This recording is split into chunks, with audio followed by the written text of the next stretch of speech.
Bismillahirrahmanirrahim. Assalamu alaikum. I am Dr. Aakash Hassan and I am serving as an assistant professor in the electrical engineering department at ITU.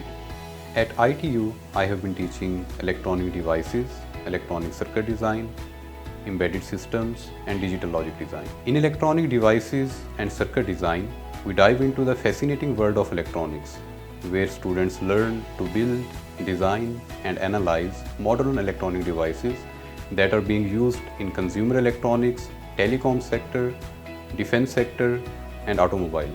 Some common examples are robotics, drones, home appliances, smartphones, tablets and healthcare equipment.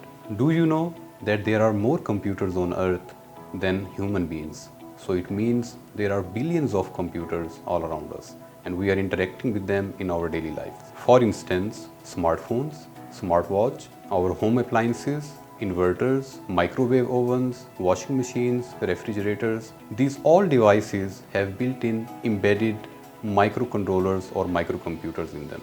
So in embedded systems, we focus on designing these microcomputers or chip-based devices which are used in our daily lives.